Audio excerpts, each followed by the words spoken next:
slušam pozorno. Dakle, jučer je konačno Viviane Reding progovorila i konkretno i jako oštro sve pojasnila. Da, mi smo je slučajno uhvatili ovdje jer ona jučer bila u parlamentu. I pročitali ste što je rekla, dosta oštro, nikad oštrije moglo bi se reći, rekla je hrvatska vlada, ne građani, već hrvatska vlada radi loše za Hrvatsku. Apsolutno. Čemu je ovo inačenje, ba mogu slobodno reći, iracionalno, da ne kažem neku lošiju reći, čemu je to trebalo, to niko ne zna. Ovdje me pitaju zastupnici u parlamentu i to istaknuti ljudi iz lijevih grupacija. Šta je to trebalo hrvatskoj vladi? Nemam pojma. Stvar je sasvim iracionalna. Da se hrvatska vlada postavila na zadnje noge oko CEFTA-e, recimo, ugovora sa Bosnom, Srbijom, trgovačkog i tako dalje, ili oko teme ulaska u eurozonu. Englezi imaju funtu, neće ju napustiti.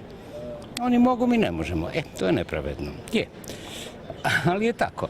I dakle, da je hrvatska vlada to napravila, ja bi jako rado premijera podržao ovdje i delo što god on hoće i napravio i frku oko toga, ali oko ovakve iracionalne stvari jednostavno ne vidim zašto se to nama radi.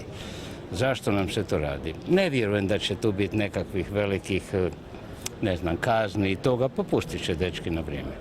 Popustit će, kako to već ide kod praznog blefiranja, blefiranje je prazno definitivno, popustit će na vrijeme. Da, ali kakav znači ima ovako oštra izjava potpredsjednice Europske komisije?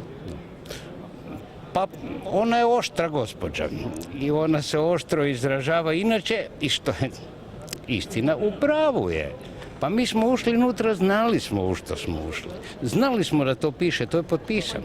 Za Boga, svi smo znali kako izgleda europski uhidbeni nalog i da se za nas primjenjuje odavde do vječnosti.